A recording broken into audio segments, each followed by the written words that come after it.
How's it going, everybody? This is Mike, back for another episode of Movies from A to Z. And before I start this, I want to say that I have started this video at least 30 times now, 30 times. And for some reason, I just can't get my thoughts together, or I make mistakes, and I just keep stopping and starting.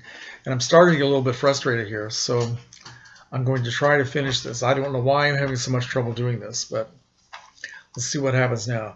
The film that I've chosen for the letter F is Fallen Angel, which is a film noir made at 20th Century Fox. It's part of their Fox Noir series, and it was made in 1945, produced and directed by Otto Preminger, who the previous year had made a film at Fox called Laura. Big success.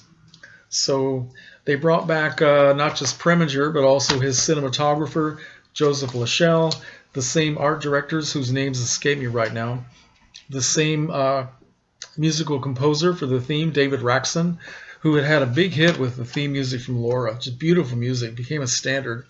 And also the same leading man, Dana Andrews. Also in the cast, the top billed was Alice Faye, followed by Dana Andrews, Linda Darnell, Charles Bickford, Anne Revere, Bruce Cabot, Percy Kilbride, and John Carradine. Great cast of actors. A lot of good things going into this film. And I think maybe the reason why I'm having so much trouble getting all my thoughts together is because even though I like this and I appreciate it more every time I see it, I find a lot of it hard to believe. And I think that in any film, whether it's a mystery or a horror film or a comedy, there has to be something believable about the way the characters make decisions and about the way they act that the viewer can grab onto and say, yeah, I understand that. I know why he's doing that or why she's doing that. And I'm having a really hard time with certain things in Fallen Angel. Let me give you the bare bones of the plot here without giving too much away, because I don't want to give a lot of spoilers like I usually try not to, because I want to recommend that other people watch this and come to their own conclusions. So June Mills, played by Alice Faye, and her sister Clara, played by Anne Revere, a couple of spinsters, and Alice is the younger of the two. She's about 30 years old. That's how old Alice Faye was when she made this film, 1945. They live a quiet life in a small coastal town until Eric Stanton, played by Dana Andrews, a smooth-talking con man, comes into their lives. He seems to fall hard for June, but Clara believes he's interested only in the family fortune. Meanwhile, sultry waitress Stella, played by Linda Darnell, catches Stanton's fancy and thinks he might be her ticket out of town. The local cop, played by Charles Bickford, knows more than he's telling about his fellow citizens and their tangled relationships, which draw even tighter after a shocking murder. Okay. Well, I've already told you too much. Now maybe you don't want to see it, but okay. So Dana Andrews at the beginning of the film, he doesn't have enough money to make it from LA to San Francisco on this bus, so they throw him off the bus in this small town called Walton, which is along the ocean. And he has $1 in his pocket. That's all he has to his name. He makes his way to this diner called Pop's. Pop is played by Percy Kilbride, and it's sort of a combination diner and tavern. And he finds himself just being immediately attracted to and almost obsessed with this beautiful waitress played by Linda Darnell, who's a very hard-nosed girl, very cynical, very flirtatious. She knows that men are looking at her, and she uses that to her advantage. She's playing several men, hoping to get what she wants out of life, which is a ring on her finger, marriage, and somebody to give her a home. So anyway, so she decides, or I should say that Eric Stanton, Dana Andrews, decides that he's going to be the man to give this to her. And he decides to get involved with this June Mills, played by Alice Faye, because he finds out that she and her sister have a certain amount of money and a lot of status in the town. They're both unmarried women, and they've been in town a long time. Their family's been there. They have a nice big house. And June is the organist for one of the local churches, leads a very quiet, kind of an intellectual life. But, you know, she's kind of vulnerable toward this bad guy that comes into her life, and she starts falling for him. So Eric decides that he's going to use June to get to her money so that he can take it back to Stella and run off with her. And so that's the plot line. This guy is playing both of these women, and the two women don't even have any scenes together. It's as though he's playing this good girl who is always sort of photographed in the light and the sunlight. In fact, in almost every scene, Alice Faye is bathed in celestial light to show that she's a good, pure character. And Stella, played by Linda Darnell, is always shown in typical film noir darkness with shadows and, you know, sort of ominous surroundings and all that, her shabby hotel room and all that. And so you've got the bad girl and the good girl with the con man in between who's trying to play both of them. And I guess what I find so hard to believe about it is that the character played by Alice Faye would actually fall for this man, but she does in the film, and that with very dramatic consequences. So I probably told you, again, I probably said way too much already, and I don't want to go on and on about it, but what I find most interesting about this movie, the backstory is even more fascinating to me than what happened with the film. Alice Faye was a huge star in Hollywood. She had started making films way back in 1934 when she was about 18 or 19 years old as a musical star, because she's got a beautiful singing voice. And when she was very young, they were making her up to look like Jean Harlow, with very blonde hair and lots of makeup on her face. And as the years went on, they softened her look, and she became the beautiful blonde singing star next door. And she made a lot of top films and was very, very popular. By the early 1940s, Alice Faye had been happily married to a guy named Phil Harris, who was a comedian and a band leader. And it was her second marriage, and they were very happy.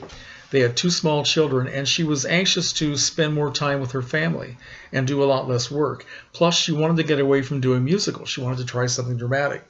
So she made a deal with 20th Century Fox, where she'd been under contract for a long time, and to do 1 picture a year with an option for a second.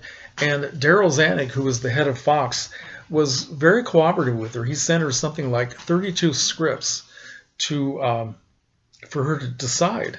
And she finally decided on Fallen Angel. Not sure why she picked this, but she thought that it would be a new start to her career in dramatic films. Well, just the opposite happened, because when Alice Faye saw the finished product in the projection room at Fox and saw the way Zanuck had ordered the film to be cut so that the Linda Darnell character was more prominent than Alice Faye's character, and because Zanuck seemed to be trying to push Darnell, since she was a younger woman and the future was with her, and Alice Faye's career seemed to be coming to sort of a conclusion. So Alice Faye's screen time had been cut down, and anyway, so when she saw the film, she got very upset, and she walked out of the projection room, sent a note to Darryl Zanuck, and drove out of the studio gate, gave her keys to the guy at the gate, didn't even stop in her dressing room to clean out her stuff, and she drove off the lot and never came back.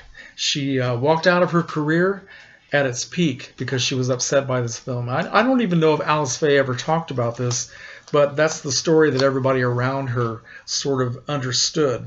So there may be more details going on than I know about, but that's the general idea of the story. She walked out of her contract, and she couldn't work in films anymore because Darryl Zanuck was holding her to her contract, and if she had tried to work somewhere else, he could have taken her to court, which was fine with her because she wanted to stay home with her family. And she and her husband ended up doing a radio show for something like 8 years, which was very, very popular. So she stayed in the limelight doing that and getting a chance to sing, and her fans loved her, and I don't think she missed being in films at all. Came back in 1962, I think, to 20th Century Fox, finally came back to do the remake of State Fair, which she got to do a lot of singing. And after that film was over, she sort of summed up her feelings about it with a very famous quote. She said, "I don't know what happened to the picture business, and I'm sorry I came back to find out." And after that was in 1962. She lived until 1998. She made a few other very brief film appearances and did some things on television, and that was pretty much it. Now, Linda Darnell was also kind of a very sad story. Linda Darnell had come to Hollywood when she was only 15 years old, and was slowly building up a reputation. She's certainly a beautiful woman, and she looked a lot older than she was. When she was 15, she lied about her age and said she was 17. The studio put out the report that she was 19, and she looked more mature for her age. And so she was slowly building up her reputation. She had been in films like The Mark of Zorro and Blood and Sand with Tyrone Power, and Stardust, a very famous film for her where she was a star. And she also played the Virgin Mary in The Song of Bernadette in 1943 in an uncredited part. So she was slowly building up her reputation. And she was perfect for this film noir, femme fatale heroine in this movie. And so her career went on through the 40s and into the 50s, and then finally in the late 50s, as she was getting a little bit older, she was finding it more difficult to find a lot of film roles. And the last thing she did was a low-budget Western in 1965. Unfortunately, in 1965, when she was 41 years old, she died in a fire. She was smoking in bed, and she fell asleep, and she died at the age of 41. So, yeah, very, very tragic thing. But anyway, this film, getting back to the movie, and I'm trying to make sense out of this video somehow, but I highly recommend this. And if you do decide to watch this, make sure you listen to the commentary with Eddie Muller, so you can get an idea of what Otto Preminger and the writers were trying to do with this film, and it may help you to understand it. And so anyway, I guess that's all I want to say. Fallen Angel. And I think the fallen angel of the title is supposed to be Alice Faye, who started out as this pure virginal character and was then slowly drawn into the world of film noir by her bad boy husband Dana Andrews, who did a very good job. And John Carradine is in it for about maybe 10 hot minutes in a supporting role. It's always good to see John Carradine with that terrific Shakespearean voice, no matter what character he's playing. He plays a phony psychic in this film, and he's just in it as sort of a red herring that just comes and then leaves very quickly.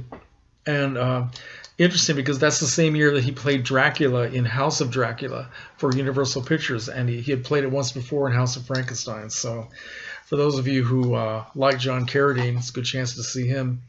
That's all I want to say. I'm babbling like an idiot. Comments are welcome.